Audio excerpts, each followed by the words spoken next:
Hi guys, this is Nicole Savage with Modern Handcraft, and today I'm going to show you for my first Periscope video how to make hexagon English paper pieces that I like to use in my modern hexie projects. Hi guys, I see some of you joining.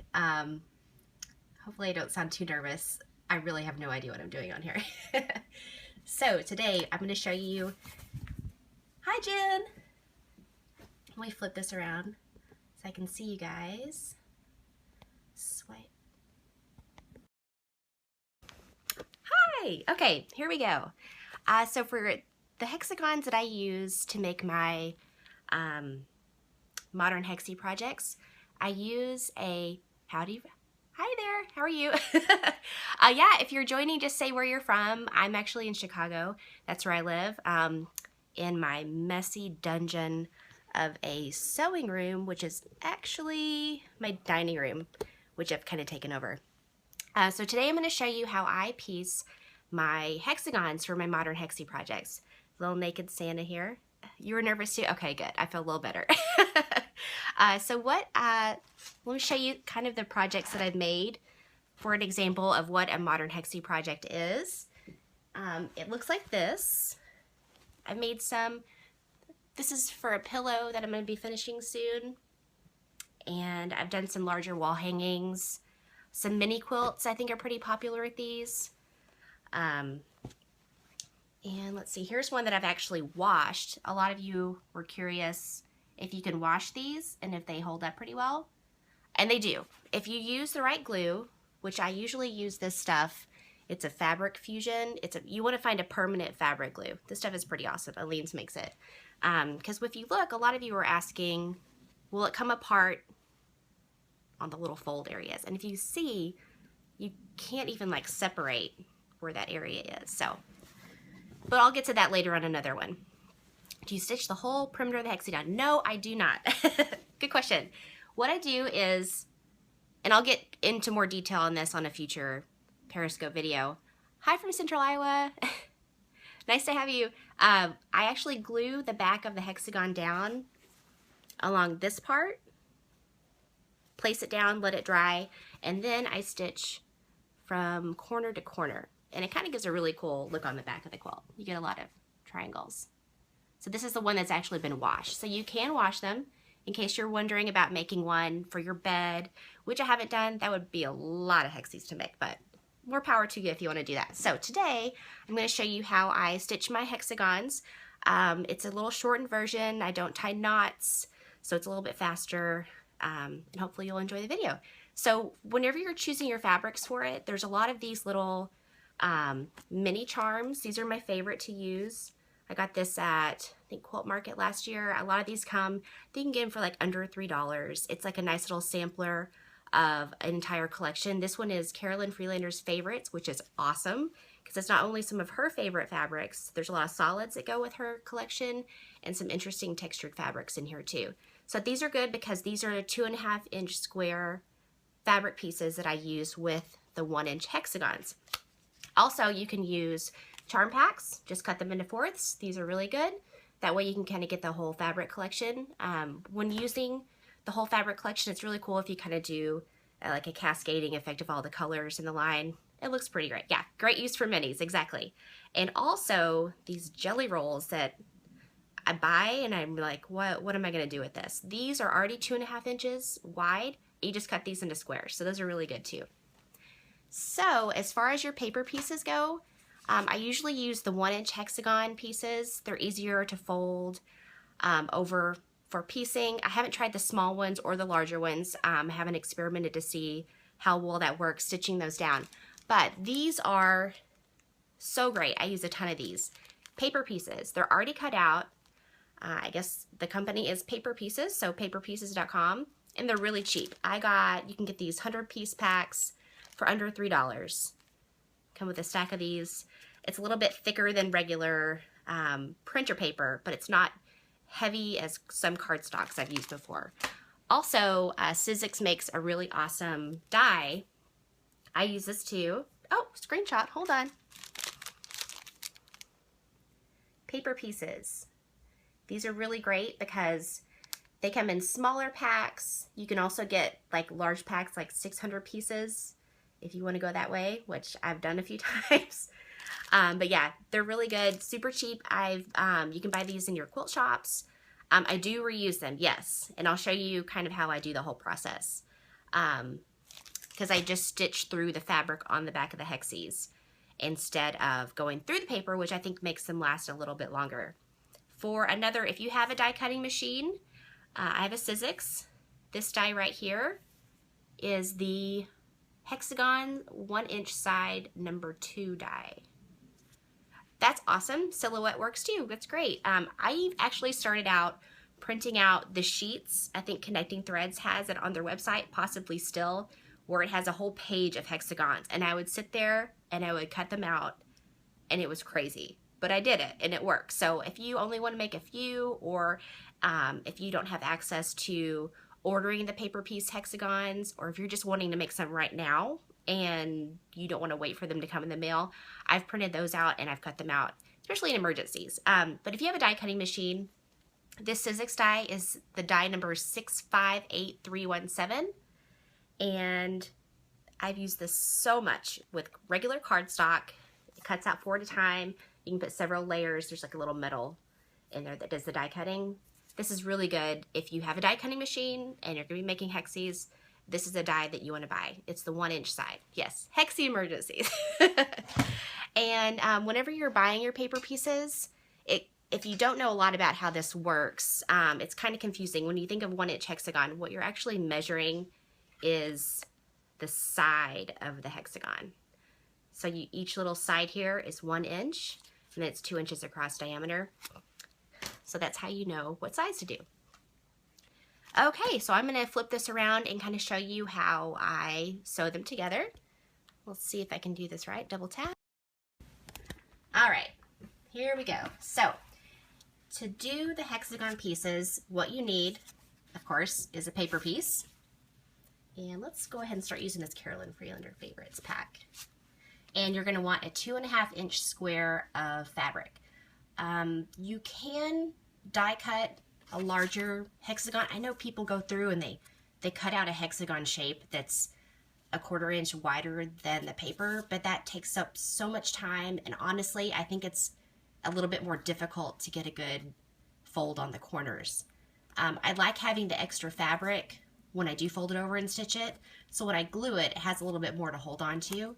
So I prefer using the squares instead of cutting out a hexagon shape that's larger than my paper, and it's just faster. So let's just do that. And what you'll need is a straight pin, and you just center your hexie on here, pin it in the back, right through. Sorry, I've got my hands wrapped around this little tripod. It might get kind of confusing. Okay.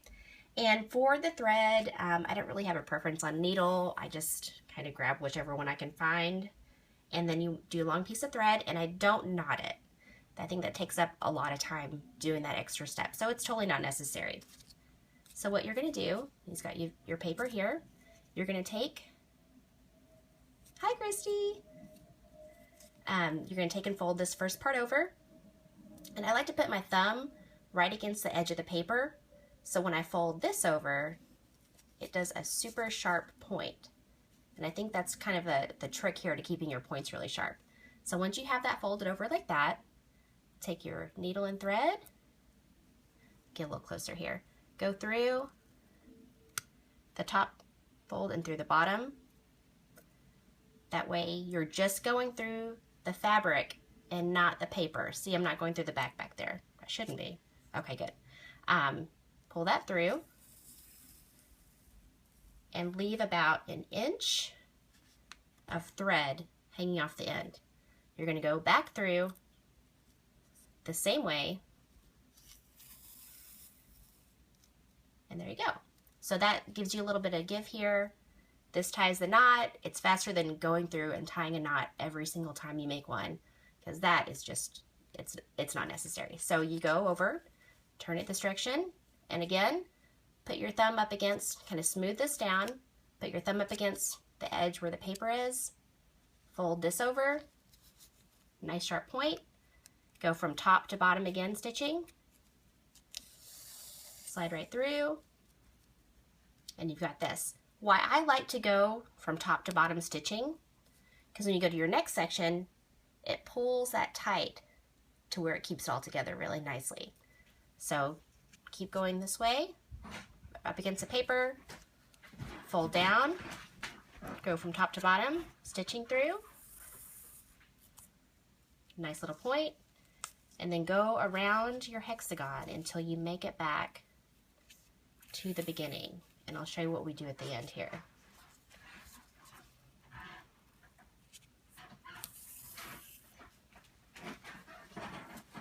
Yes, I think the square really gives you a lot of extra material to work with, because whenever you have those little bits, just the 1/4 inch around here, it can just get lost really easily. So I really like having the extra fabric.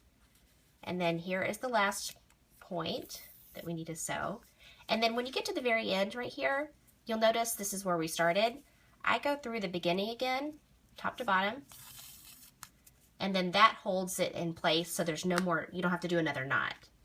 So you just snip this and you have one done. And since the whole little trick of that putting your thumb here before you fold it, it really makes a really nice sharp point. And it really tucks this under nicely. So what really holds this together when you stitch it onto your quilt is when that stitch goes through from point to point, you'll see this extra fabric here. It stitches through this fold, so it really secures the entire thing down perfectly. That in conjunction with this fabric glue, of course, that does the trick.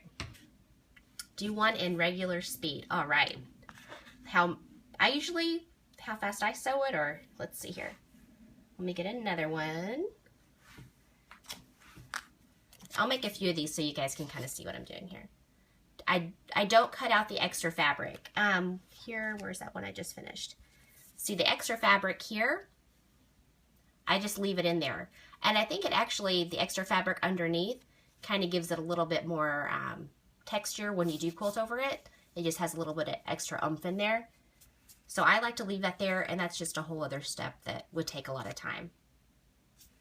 So I'm going to stitch another one up here. Put your pin in. Got your thread. No knots needed. Oh, I'll go over that in a second. So here we go at the beginning. Fold over. Put your thumb up against that paper here. Fold over, get a nice sharp point, and then you start your first stitch, top to bottom. See if I can get closer, showing you exactly. From top to bottom, leaving about 1 inch of thread. Hopefully I'm not breathing too loudly on the phone. It's right in my face here. And then there you go. You don't want to pull too tight because it'll just go whoop right through. So here, fold over the next part, thumb up against that little flat part of your paper, fold over, nice sharp point, tighten it up.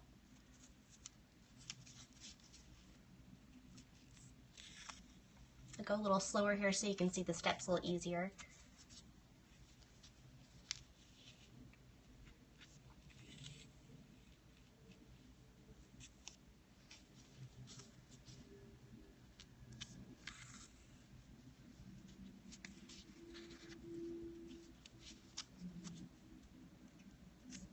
And I haven't tried the whole glue stick method where I guess you use glue stick to fold each corner down. I'm not even sure if that's right because I've never done it. And then you're back at the end here. I like doing this way because the whole process of making the hexagon quilts, there's ironing involved, and I just don't know if that would mess up the glue. So here's another one finished. So to kind of give you an idea, and I'll go into more elaborate details when taking, oh, the fraying happens. Oh, that's good to know. That would be a good beginner's group. This is a really fun group activity. Like I actually, for my job, I'm a flight attendant, and I make these on the plane. I guess when I should be working, when people are asleep and they don't want anything else, I'll sit on the back jump seat, and I'll make these because you can bring little scissors on the aircraft. You can bring needle and thread. So it's literally like the perfect travel companion as far as sewing goes. because these take up no room at all. I mean, look how little room this takes up. And you can just sit on your tray table down with all your stuff there, and then you can make these on the train. So they're really good for groups. Yeah, oh, yay! So I'll get into better details about this when I do the next video, because I'm going to go kind of through each step on how to do this, but I'll kind of walk you through it. Once you have these and you have like a stack that you're finished with, the whole process of, yeah, you need to plan a trip now, exactly. The whole process of getting it from this onto the quilt. So the next step is, once you're done with this, I have a whole layout that I'll show you in the next video about how I line everything up straight. And the whole basis of that is you want to iron your surface in half and then the other direction. Let me go grab one real fast that I'm working on right now. It may show still that. Let's see. Okay. You might be able to see the lines that I put on here. This fold here, you can kind of see it, and then there's another fold that goes to the middle here. So whenever I'm making these, I usually go down this first line here, and I line them up, this first row, and I use that, I kind of eyeball it for the 1/4 inch, and then I go from there on these next 2 rows, putting them in here. So that's how you keep it straight. Anyways, kind of off topic. Yes, I will do a follow-up post. I'll try to see if I can share this on my, on Facebook, and hopefully on my website too. I'm not sure. So the next step in doing this, you have these all finished. What you're going to do is you're going to go to your ironing board, and I use a really hot iron with steam. And either direction you want to do it. I usually like lay them all out and I just press them down with steam. So when the next step where I take the paper out and the thread, oh, you can undo YouTube. Awesome. Okay, I'll probably do that. You take the thread out and the paper. So when you steam them with a hot iron, everything pretty much stays in good shape and it doesn't fall apart. So everything's still folded over. And then I'll go through and add glue around the edge here, and then press it down, wait till it dries, and then do the stitching from side to side. And I'll show you guys how I do that in each step, just to kind of break it down to make it a little easier. But for those of you who may just be showing up, I'm going to do some more hexagons to show you how to make some. And again, we're making, oh no, I don't leave the paper in, I'm sorry. After I steam them with the iron, really hot iron, I take the thread out and the paper.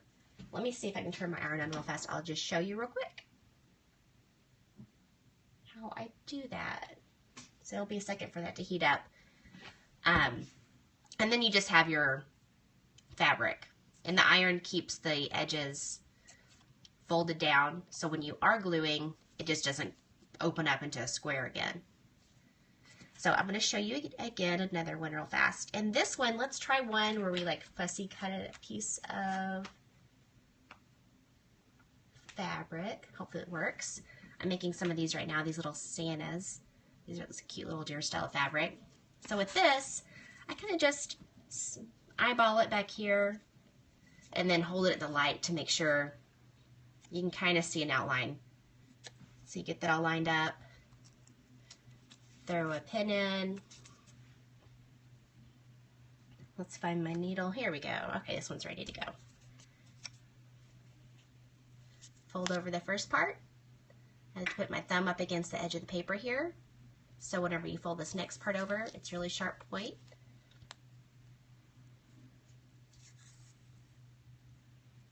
Put one stitch through, top to bottom, and I'll get close again so you can see. The double stitch just secures it because we're not making a knot. Go to the next part.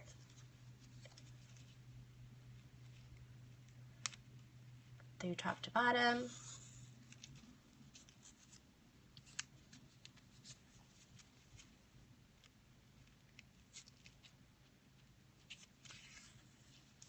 I'm noticing it's hard to make sure I'm centered and sew at the same time.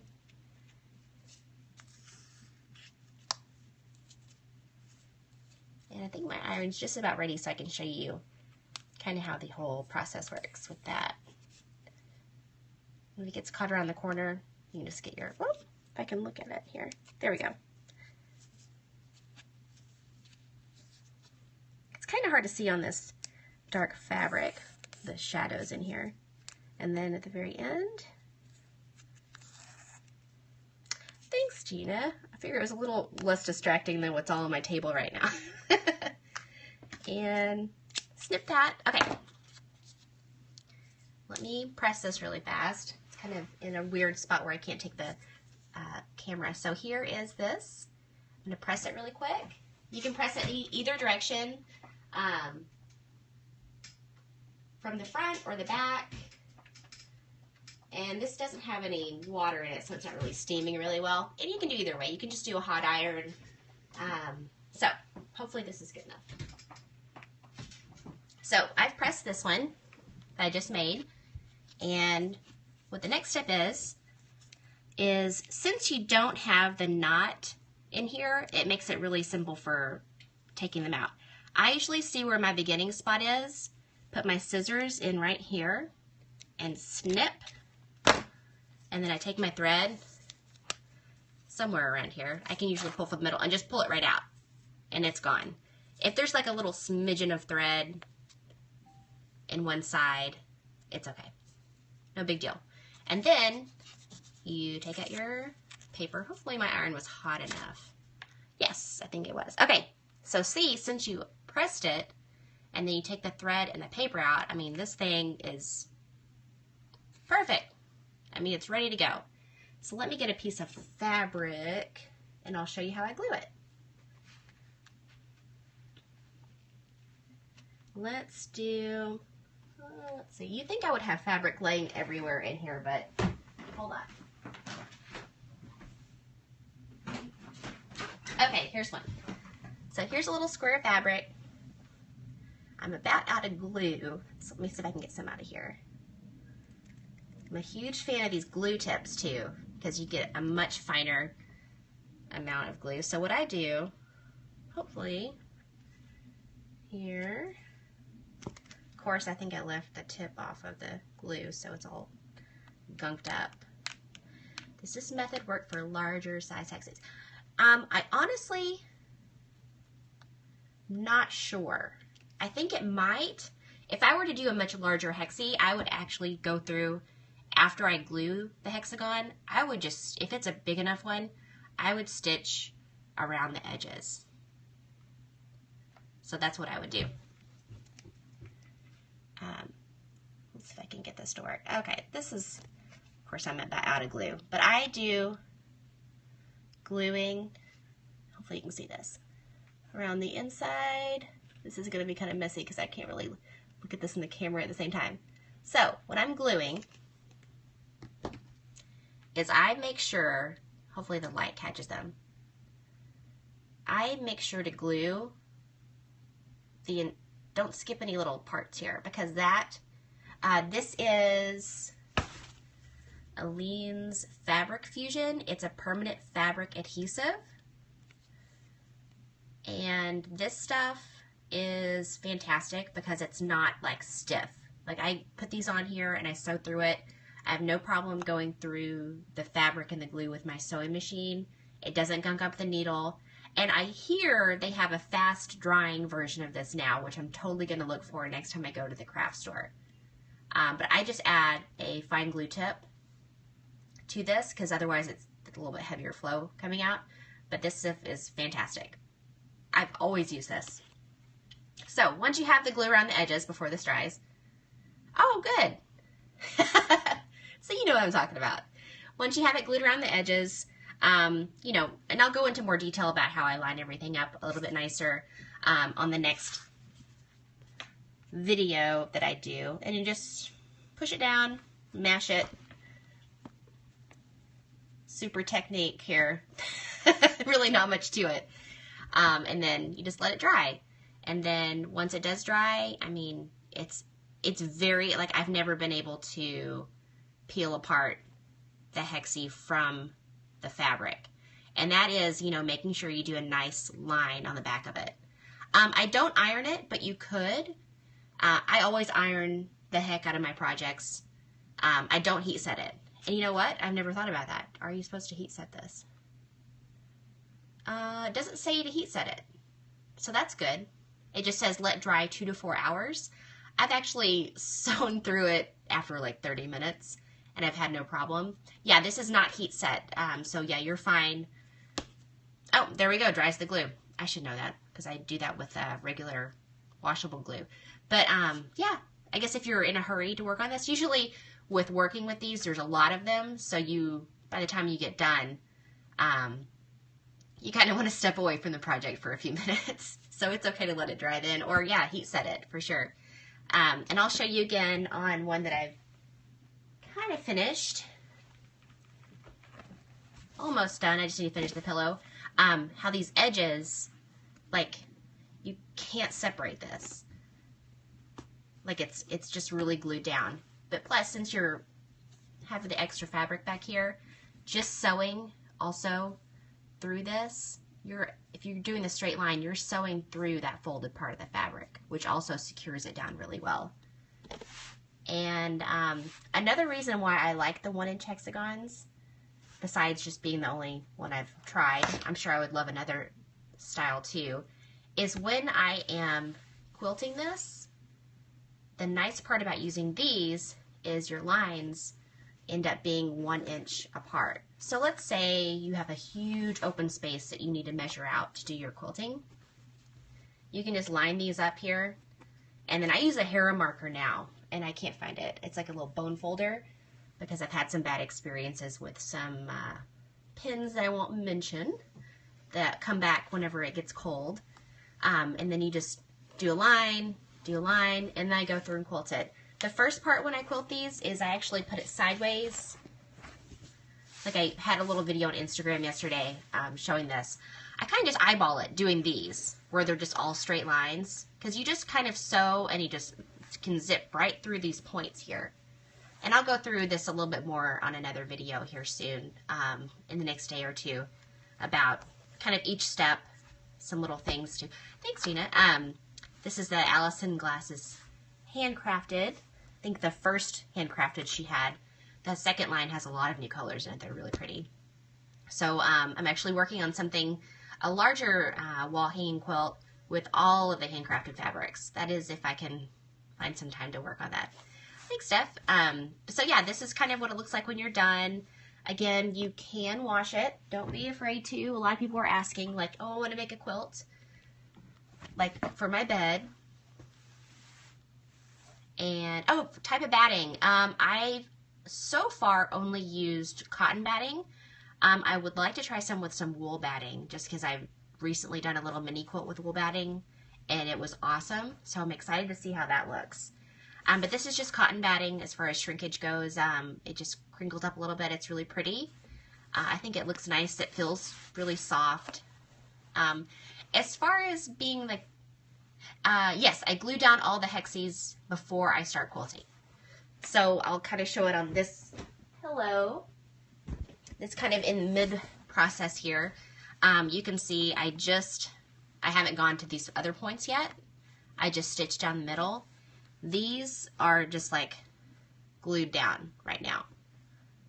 So this is the first line of quilting I've done so far on this one.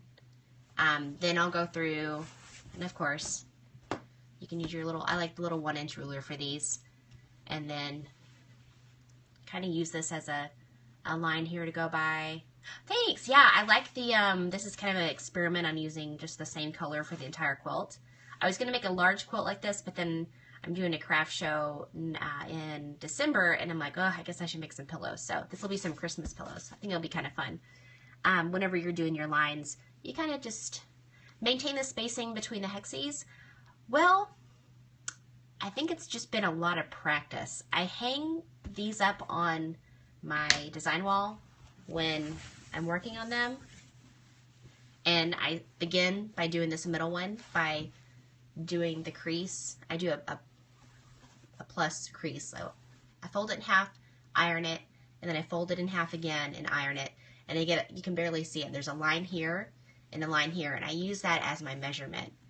So I usually start at the very point where the two lines intersect, put my first hexie down, and then I just eyeball it. And you can kind of, when you're, luckily, you know, if you have like really sharp points on your hexagons, you have no trouble. Well, it takes a little patience. Gluing them down and just really looking and being like, okay, is this space the same as this? Then you glue that one down. And then you just try to match up spacing. And there are some of these that I've done that I go through and I'm quilting it and my line kind of goes down a little bit because I totally didn't line it up right. But by the time you quilt it and the texture, it really camouflages it well. And if you really look closely at some of the projects I've done, there are some wonky ones in there. So as far as getting them spaced up, and I'll go into more detail on this on another video, doing the creasing in the middle, and I have a tutorial on my website, on my blog, on how to do the whole process step by step, and I need to go through and add some other little fun techniques I've learned over time after making a few of these. So did you guys have any questions so far? Should I go back over making some more of these hexagons? And I'm going to try to post this video here. I'll make a couple more just so you guys, if you hopped in late, you can see how I'm making these. Oh, it's modernhandcraft.com for the blog. And there's a main page, and then at the top on the menu bar, you'll find you click for the blog. And I'm also on Instagram on modernhandcraft.com also, or at modernhandcraft on Instagram. So let's do a couple more of these. Let me get some thread in my needle here. Hi Terry. Yeah, I'm going to show a few more. Let's see. Can't really do them too. I have in between my arms is the tripod, so I feel like a little weird, like out of sorts how I'm doing this.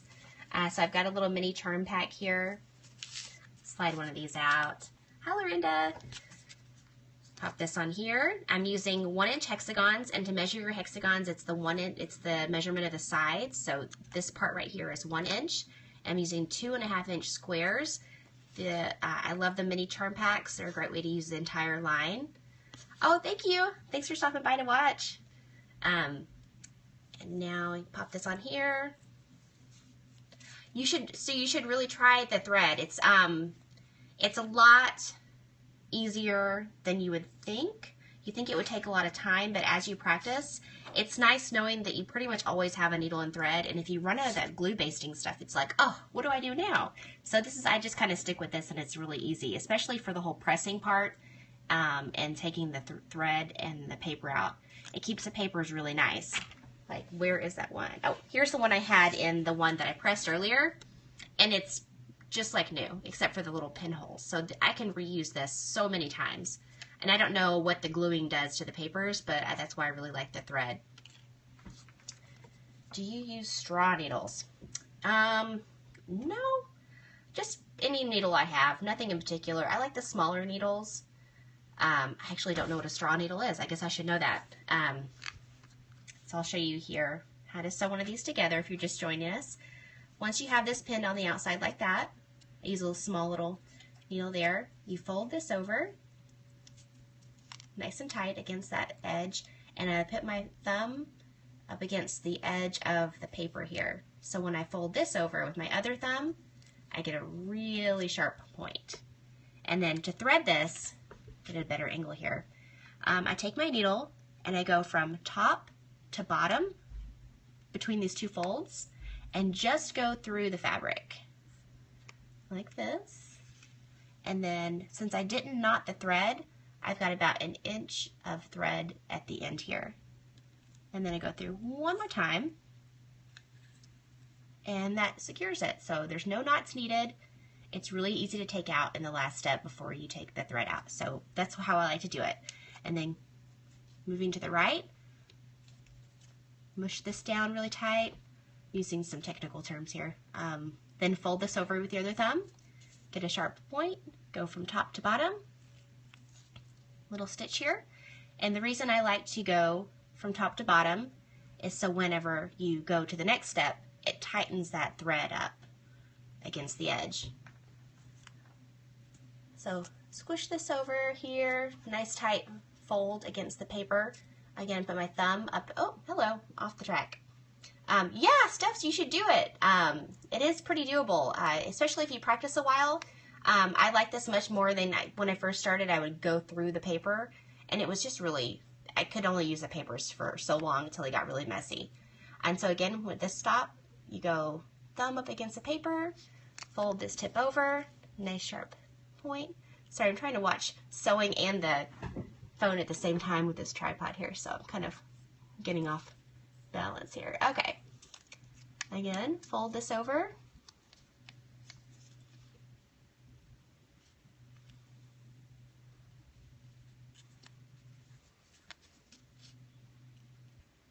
Keep going around.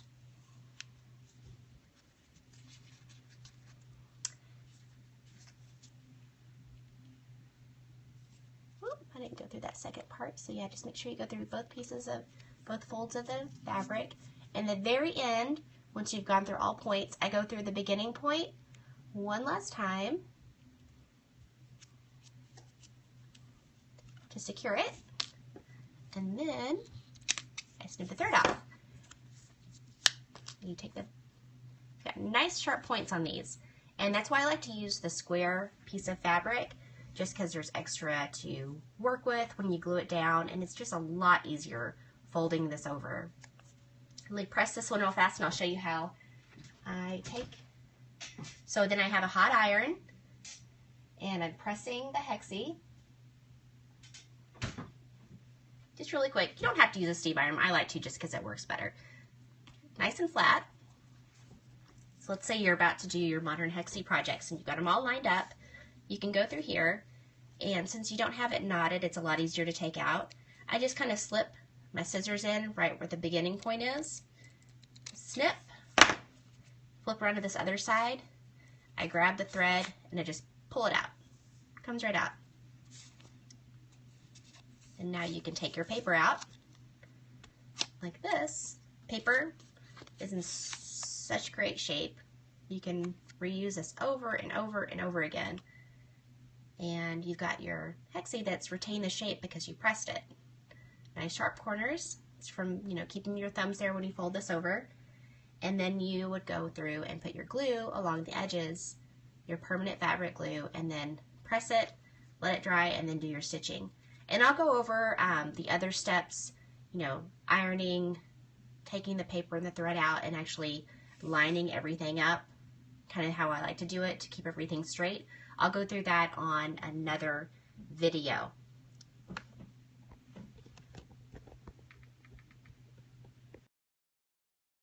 Okay, here we are. So for those of you just joined us, thanks for stopping by. I don't know if you guys have any other questions.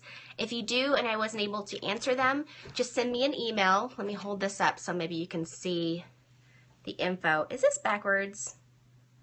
It probably is. Hold on, let me try this.